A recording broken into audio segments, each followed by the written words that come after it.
Hey, New Yorkers, are you ready to help Mom Donnie some more? First, there was the snow shoveling program, where you could make extra money clearing snow off the streets. Well, now, if you really love your city, join Mayor Mamdani's Bomb Buddies volunteer program, where everyday heroes like you step up to help with bomb disposal. Hey, times are tough. We've had to make budget cuts all over, and we just don't have enough people willing to defuse bombs. No experience needed. Just bring 9 forms of ID, a can-do attitude, and maybe some duct tape. Flyers will be provided by the city or bring your own. Earn $30 an hour while keeping the Big Apple boom-free. Help your neighbors one cautious wire snip at a time. We want you to take helping your fellow New Yorkers to a whole new level. Join Mayor Mamdani's Bomb Buddies volunteer program today. Because New York City ain't gonna defuse itself. Yes, it's just one more way that Mamdani's New York is the very best New York City. You too can become an emergency snow shoveler. Just show up at your local sanitation garage between 8 a.m. and 1 p.m. tomorrow with your paperwork, which is accessible online at nyc.gov/snow, and you can get started right away. It really is shoveling a slurry of snow, garbage, and poop. So if we're being honest, so be ready for that. It's frozen garbage and poop, so you've got that going for you, which is nice. Welcome to Mark Moseley Show on YouTube and Rumble with new episodes every Saturday. My audio version drops every Friday afternoon, Friday at noon, and Saturday at 5 p.m. on The Buzz. That's that little thing that you see right there. See the Buzz? Go to buzzscv.com or watch Buzz SCV on Roku and Apple TV. And thanks to Richard Budman and The Signal for, again, the use of this studio. Of course, our local newspaper built this studio. The local newspaper in the Santa Clarita Valley is The Signal. And I was talking to someone just this week about how it looks like there's a trend now of Generation Z getting back into actually reading the newspaper, reading the news. And I'm a big fan of reading the news as opposed to watching the news, because I believe, this is just my opinion, that when you remove the visuals, you're less likely to be subjected to the kind of emotional manipulation that I believe is intentional in most modern day American media and really media around the world. I think it's designed to kind of nudge you in one direction or another through the use of very cleverly edited and well-crafted, creation of narratives. Again, emotional manipulation. And I think you just get a lot less of that when you read the facts. In any good newspaper, and especially The Signal, our local newspaper, very, very factual, very fact-based. Anyway, check out The Signal if you're in the Santa Clarita Valley, and check out The Buzz on TV. Remember the old 1980s comedy Married to the Mob? Some of you might be old enough to remember that. Michelle Pfeiffer played a mob widow who sees a chance at freedom when her mob husband dies. And it became clear to me as I was watching what happened at the State of the Union address that the Democrat Party is truly married to the mob. When you cannot stand up for a no-brainer line about the responsibility of government to protect its citizenry against foreign invasion. And let's be clear, if there was ever a foreign invasion, it happened during the Biden administration. On screen there, just another photo of one of the massive waves of people coming up from Central America into the United States. I don't know why you wouldn't call it a foreign invasion. But it's interesting to note that the Democrat Party must be truly married to the mob. Because here's the thing I always say about don't tolerate a mob. Because when you tolerate a mob, you get the mob used to your tolerance. And then if you have to say, whoa, whoa, whoa, you guys are going too far, then they turn on you. And trust me, they will reserve the most foamy-mouthed version of their outrage, their perpetual outrage for you when you turn on them. But Trump put the Democrats in a box. He absolutely played you, and you're so married to the mob. You know, the smart ones, as it turns out, the smart Democrats are the ones that didn't show up for the speech because they didn't get played by Trump the other night. Because I got to tell you, and that's classic Alinsky. And Trump has been a master of using Alinsky tactics against the people that use Alinsky, that have been using Alinsky since the 70s. And the left is never angrier than when Trump uses Alinsky tactics, because they own that. That's theirs, and you're not allowed to play with it. They believe they own Alinsky, and he's been using that against them for more than 10 years now. And I'll give you a prime example of it that I think everybody can connect to, and that is, of course, branding people, labeling them. That is straight out of Alinsky's book about labeling folks and then shaming them. You know, Trump went around from day one giving everybody nicknames. You know, the most famous would probably be Crooked Hillary or Sleepy Joe. And he would repeat that over and over and over again. Whenever he would refer to Joe Biden, he would call him Sleepy Joe. And the name sticks after a while. And that's what Alinsky says. He says, you label something, you repeat it, and then eventually it permeates into the collective consciousness of the public. And that person becomes Crooked Hillary. They become Sleepy Joe Biden. But he branded the Democrats the other night, and there was nothing they could do about it in the moment. They were stuck because it was truly a Kobayashi Maru. It was a no-win scenario for them. If they stood, then their foamy-mouthed, bat guano crazy mob owners would punish them. And by sitting down, they showed normal Americans who they are married to. They are married to the mob. I had to just sit there while it happened to me. Now, one congressman could be in trouble, probably not, because, you know, the rules are different when you're in D.C. He should be in trouble for what he did during the State of the Union. During President Trump's State of the Union address, Democratic Representative Seth Moulton, Democrat of Massachusetts, invited 19-year-old Marcelo Gomez da Silva, a Midford, Massachusetts teenager who'd been detained by ICE last year for overstaying a visa. Now, da Silva has no criminal record, but he is in the country illegally and is supposed to be out of here. Well, this congressperson invited da Silva to be his guest to highlight issues in the U.S. immigration system. Shortly before or during the speech, at some point, the Department of Homeland Security posted on X identifying da Silva by name as an illegal alien who has no right to be in our nation and affirming enforcement efforts for removal. In other words, he has a removal order pending. So, out of caution for his safety amid heavy law enforcement presence at the State of the Union, Moulton's chief of staff escorted the teen out of the House gallery at around 9:45 p.m. to watch the remainder of the address from Moulton's congressional office, his official government office. Now, conservative outlets and social media users are framing this as smuggling and harboring an illegal immigrant, prompting calls for Moulton's arrest on felony charges. Technically, he is breaking federal law, although, you know, come on, you're never going to prove that in front of a D.C. judge or to a D.C.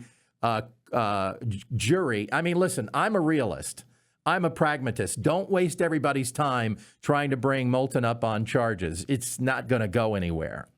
That's the thing. You can do stuff in D.C. and get away with it, unless your name's Trump. Mainstream reports described it as a proactive measure rather than evasion of law enforcement. But what if Trump had... I'll just pull a name out of the air. What if Trump had smuggled Ghislaine Maxwell into the Capitol to be on hand for the State of the Union and then hid her in some Republican congressperson's office? Would that be explained away by the left? Or would we have our would we have our standard double standard that we have. And I believe we have some exclusive video of Seth Moulton's illegal guest trying to attend the State of the Union address. Do we have that? We have that video. There it is. There's a camera feed. This is coming from inside the Capitol building as they try to move this illegal immigrant from place to place in an attempt to conceal him from law enforcement. And post State of the Union, this is interesting. Fox had a panel of voters to talk about issues that came up, and this one young Democrat got taken to the woodshed by a black woman on the panel. I just think that the reality is that an act like the SAVE Act is very likely more aimed at voter suppression and at keeping key demographics that the Republican Party does not want voting to not show out and vote.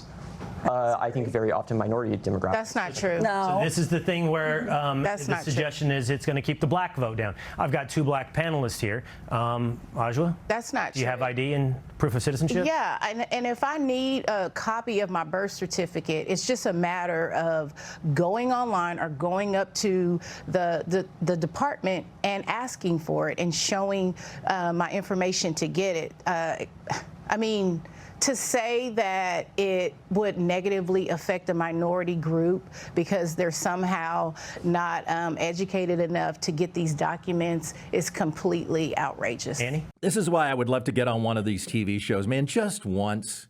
Just once. Of course, look, I can Friday morning quarterback Scott Jennings all day. He's doing it in real time. But I just want to ask the one question that never gets asked. I want to ask those questions that you scream at the TV and say, why aren't you asking this as a follow-up? Why don't you ask this as a follow-up?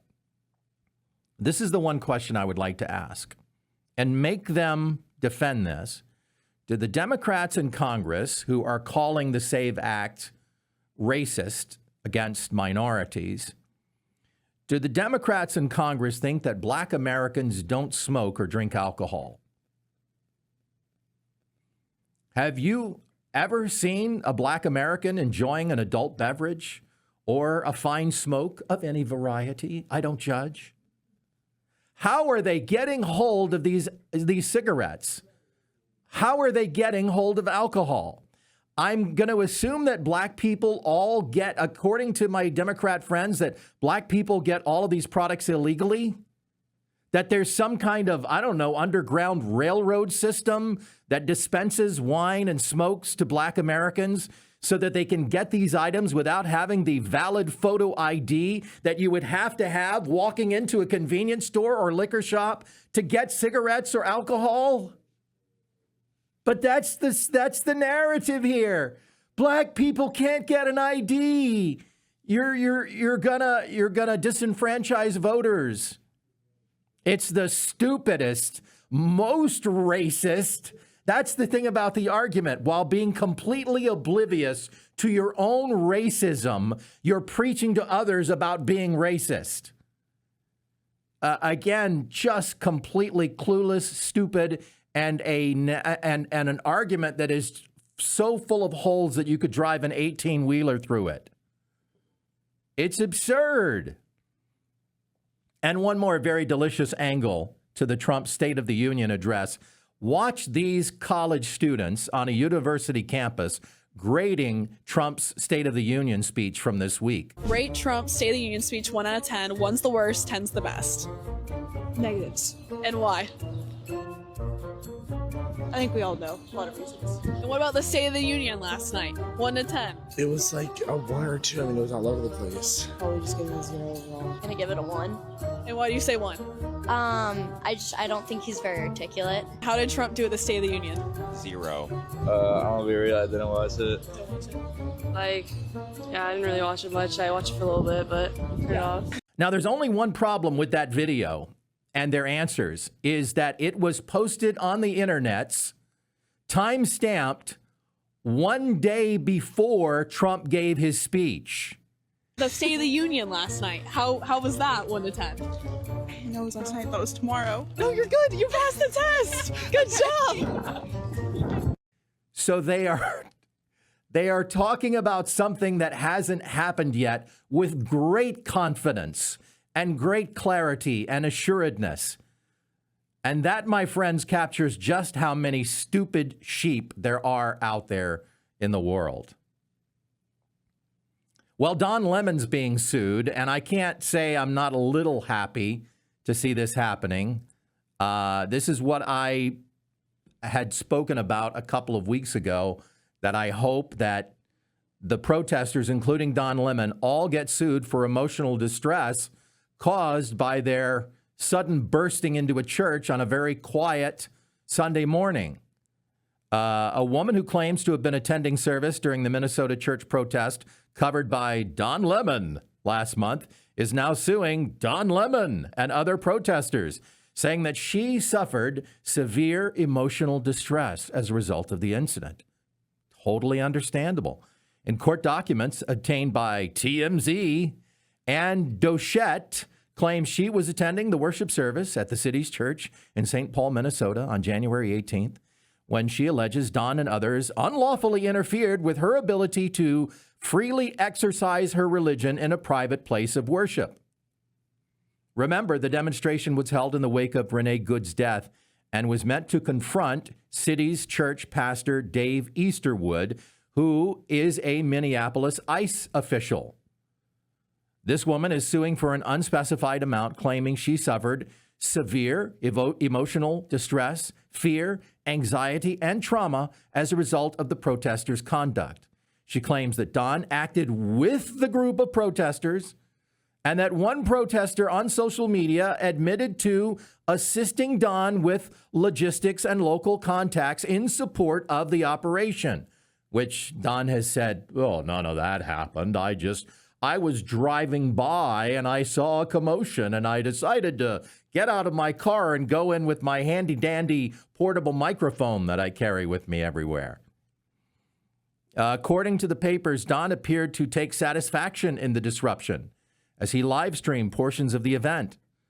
Lemon insists he was simply exercising his First Amendment right as a reporter to document the church demonstration, shining a light on the event as a journalist, and later vowing not to be silenced.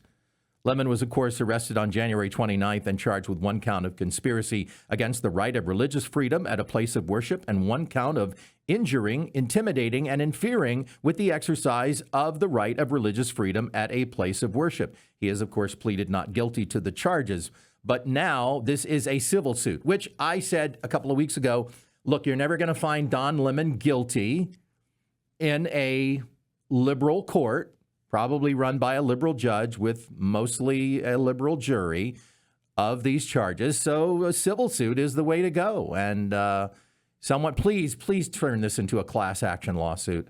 I hope every mother and child traumatized by the experience forced upon them during that peaceful Sunday morning worship service sues. I mean, we live in a world where, people are triggered by loud noises. So you can't clap at a university gathering on some school campuses, right? Remember that? On university campuses in America, they ban clapping. They ban clapping in case it triggers PTSD in people who've been exposed to clapping. And they've replaced it with finger snapping, but surely that's worse, because what if somebody's been sexually assaulted by a jazz singer?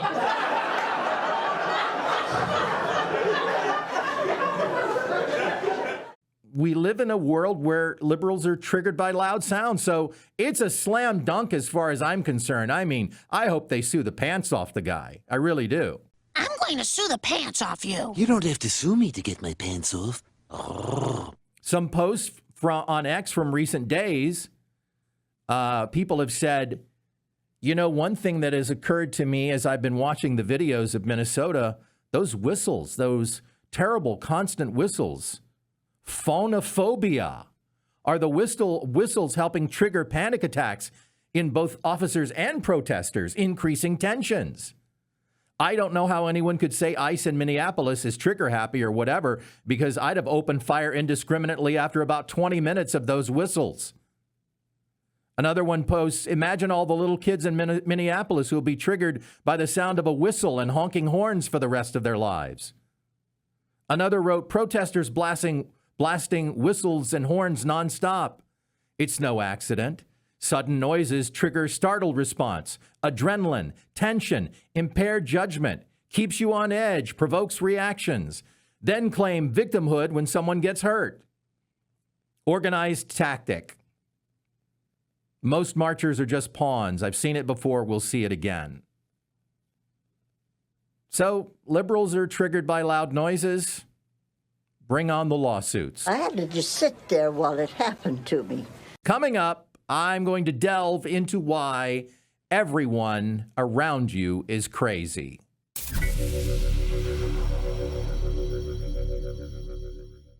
Tired of those pesky Bible verses that cramp your style? You know, the ones about loving your enemies, turning the other cheek, and that whole go and sin no more bit? Well, say goodbye to discomfort and hello to Bible. Your Bible, your way. Find it hard not to covet when your neighbor's got a Porsche and a Lambo? No problem. We'll edit it out with Bible. Pick the commandments you think you can keep. Cut out the part about selling all you have and replace it with treat yourself. With Bible, you pick and choose. Keep the blessings, ditch the convictions. No more awkward family dinners debating Leviticus. Just the feel-good parts that make you the hero of your story. Why let ancient wisdom ruin your vibe and everybody's good time? It's time to eat, drink, and be merry with Bible.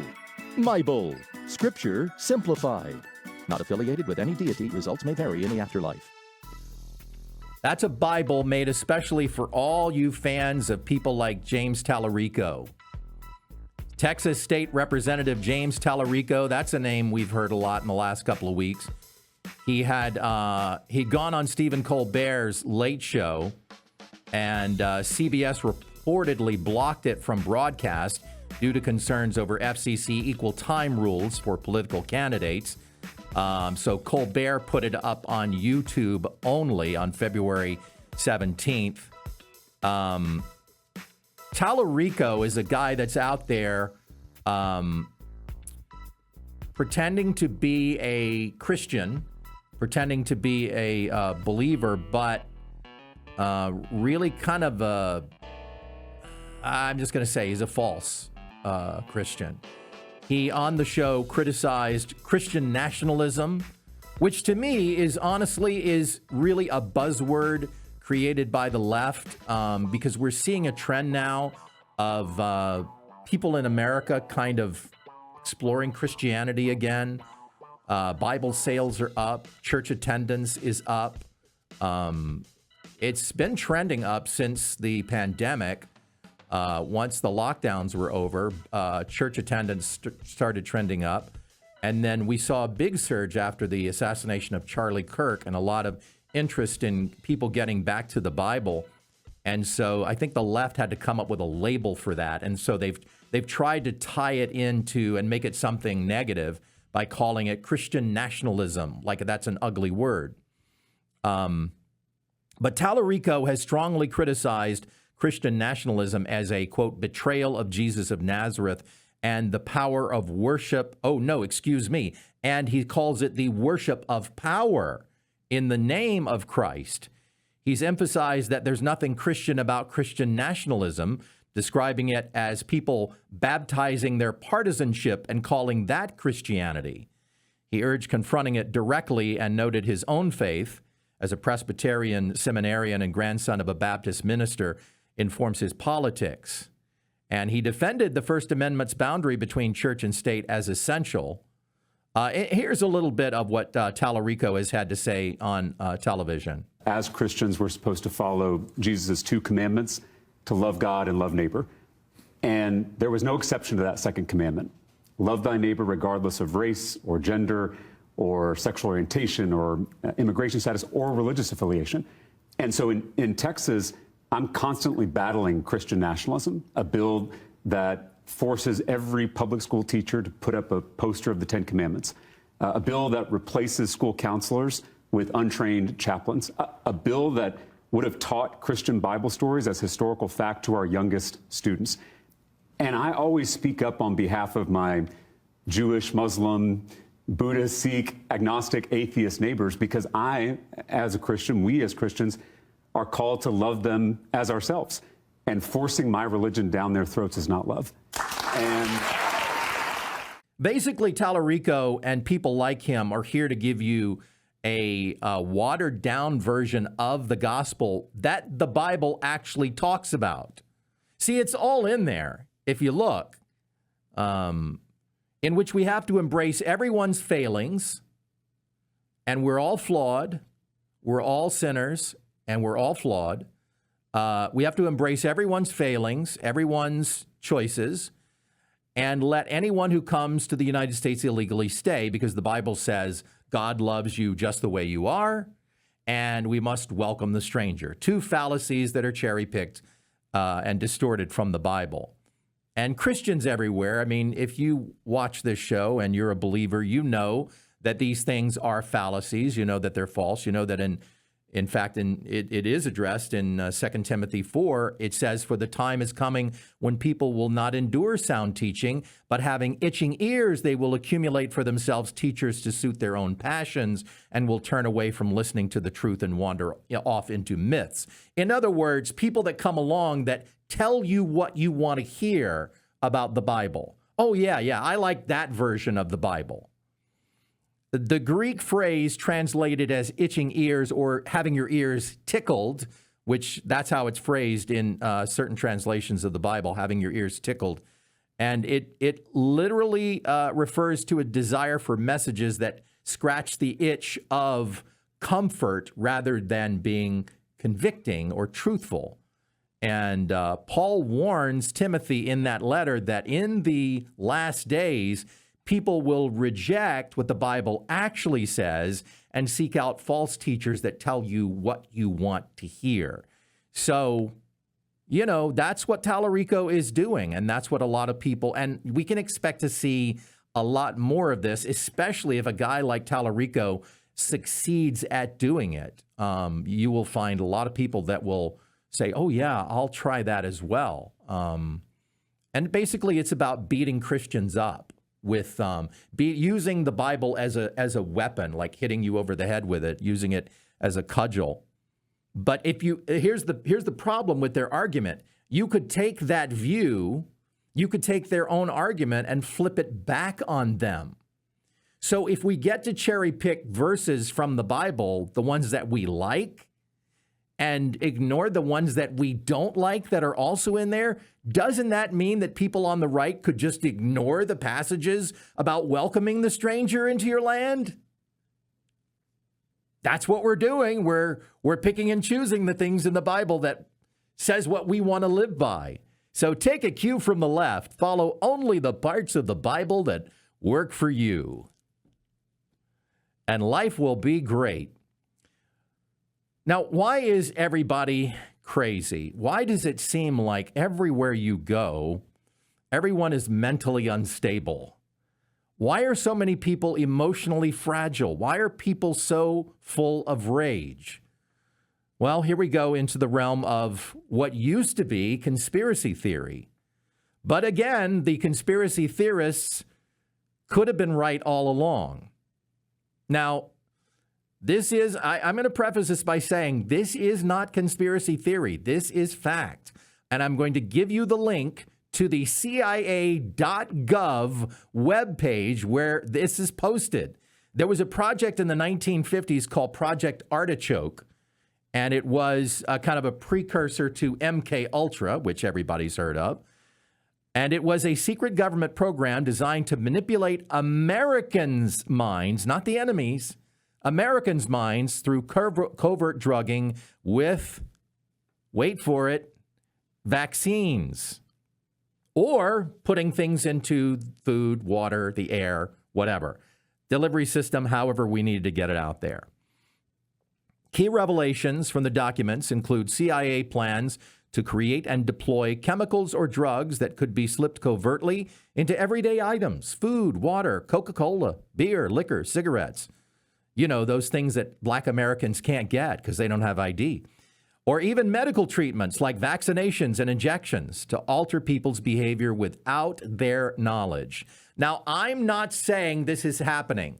I'm saying this was an actual CIA study and experiments that were run in the 1950s. Then from there, you can draw your own conclusions as to whether or not this is happening. And there's a twist, too, that I will present. But let me give you more details from the study. Researchers explored two main categories of long-term compounds: agitating effects, causing anxiety, nervousness, tension, and depressing effects, inducing despondency, hopelessness, lethargy. The program also examined hypnosis, psychological techniques, gases and aerosols, oxygen deprivation. Oxygen deprivation. What were we wearing for about 2 years there, from 2020 through 2022, that deprived people of oxygen? And other methods to compel people to act against their will, including criminal acts while remaining unaware. Human testing was discussed on vulnerable groups such as prisoners, soldiers, and psychiatric patients without their consent, of course. Project Artichoke is the direct predecessor to the more infamous MKUltra program, which began in 1953 and expanded the work with LSD on hundreds of sub-projects. Now, again, you might be saying, Mark, this is just kooky talk. Well, I mean, some of you liberals who think that the government is currently lying to us about this thing or that thing, concealing the Epstein files, or think the Trump assassination attempt was staged, or Charlie Kirk's murder was a conspiracy, you should know that this is also all taken from an actual file you can go read right now at, ready? Jot this down, www.cia.gov/reading room /docs/special %20 research %24 FOR %20 art arty ARTI $5B 12885524 $5D.PDF. Now, again, I'm not drawing a conclusion. I'm just saying this was a thing. Here are some interesting responses on X about this. Step 1, put chemicals in the food medical supply that causes people to feel uncomfortable in their own skin. Step 2, tell the affected people they have a mental illness. Step 3, offer them a lifetime of therapy that mitigates the problem without ever solving it. Step 4, rake in the profits. So, I mean, is it plausible that this went from a CIA project to, being handed off to some drug company at some point? I think it's plausible. Go down the rabbit hole of supposed studies that show that mRNA vaxes are causing a rise in homicidal ideation and suicidal thoughts and schizophrenia and depression and delusion and cognitive decline and on and on and on. I can't even entertain that, because then you have to entertain whether or not it was done deliberately. All I know is that the world feels like it's slowly going crazy, and you have to wonder why. What is causing it? By the way, speaking of wild conspiracy theories being proven true, this is a very disturbing thought that occurred to me this week. When we think about how the entire left and the media is running around trying to label shame people. If you are a Trump supporter, you're a Trump supporter who is protecting a pedophile, and Epstein and he were partners in running a global pedophile ring, and they're protecting the global elite pedophiles. And we see the global elites in the Epstein files like the following people resigning. Here's a list for you of people that have resigned from their positions because they are featured prominently in the Epstein files. Sergey Brende, president and CEO of the World Economic Forum, he resigned amid scrutiny over links in communications.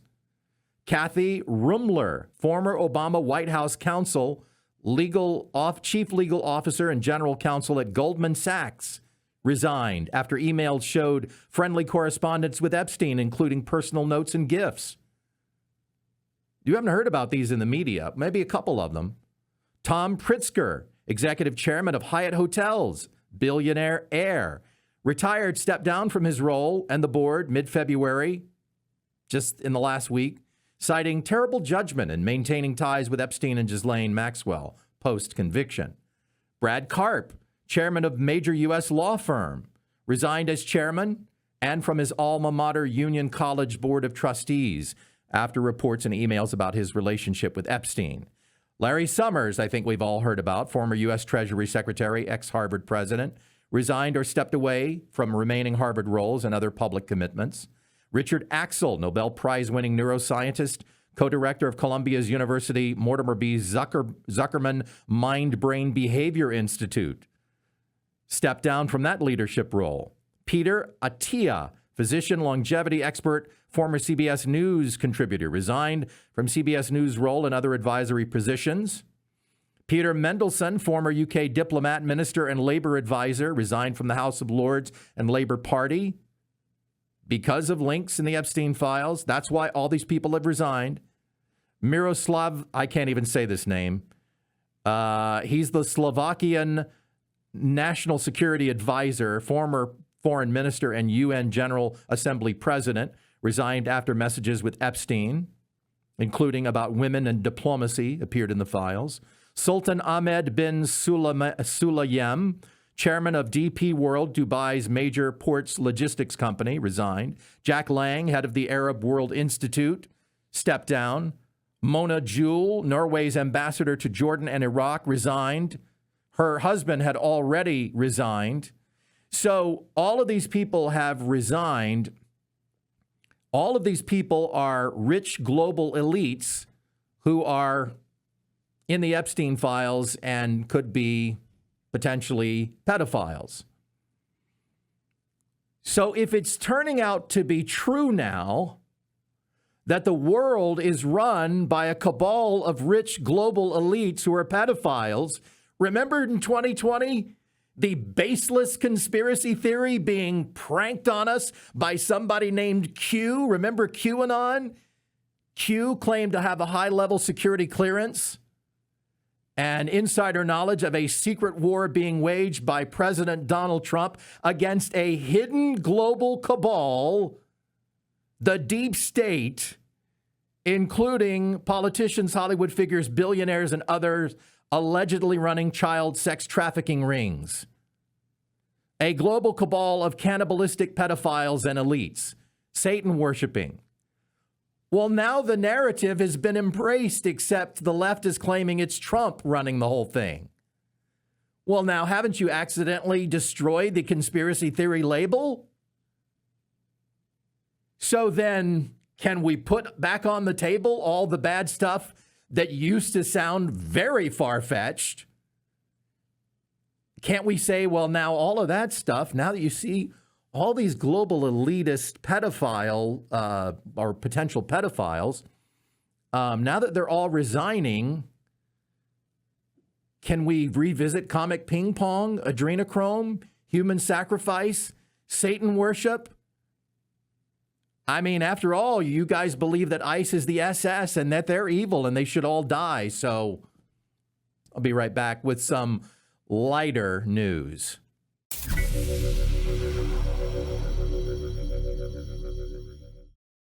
There are bad bathroom smells. Ooh, kids, don't go in there! And then there are bathroom smells that are clearly something purely evil. Oh my, what is that? That is otherworldly. For the very worst bathroom smells, there's only one product that works. New Priest in a Can. Priest in a Can is the odor eliminator for when your bathroom smells like something either died in there or a portal to Sheol opened up. Either way, only a priest will do. And Priest in a Can works because every bottle contains 5% real Jerusalem holy water and has also been blessed right in the factory by an actual bishop.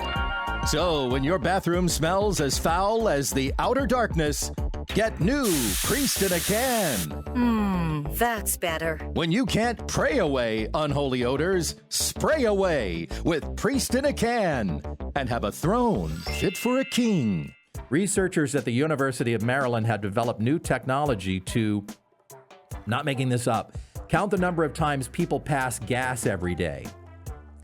The New York Post reported that scientists previously believed people tooted on average 14 times a day, but it seems that most people, I guess, out of pure embarrassment, underestimate how many times they break wind every day. UMD reported that the number is more like 32 times a day. Okay, yeah, that's 33. The team created smart underwear, a wearable... Wow, that is ripe. Ooh.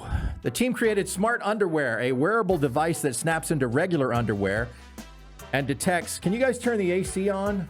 Thank you. And detects increased hydrogen levels. They say that the previous lower estimates were based on self-reporting and people's varying ideas of what actually constitutes flatulence. I guess if it's tiny, you're not counting those. I don't know. What if you have like the ones that are like a staccato? Never mind. UMD is looking for participants for its Human Flatus Atlas. Wait, they're making a map? Which will measure the gas patterns of hundreds of people. So I guess they're going to make like a heat map of the country. Find out which states have more, are just more farty. Look at that in the deep south.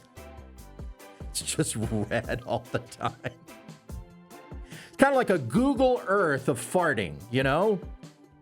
Look at the gas map. We saw a big spike in activity following that chili cook-off in Albuquerque.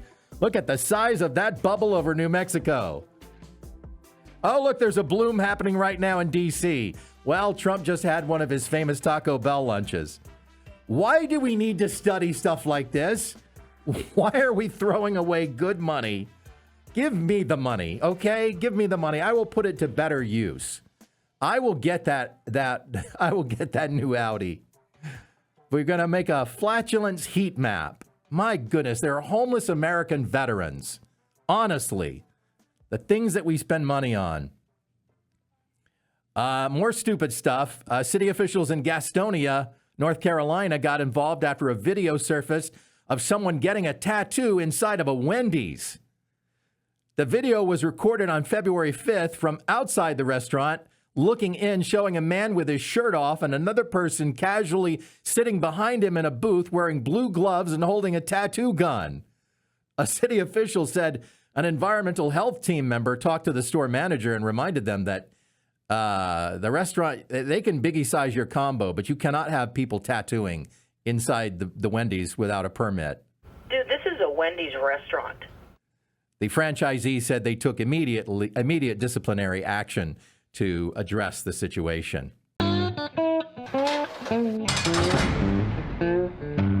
And now it's time for the doofus of the week. Officially our doofus this week. You got to wonder, is there such thing as a normal day at the 911 call center?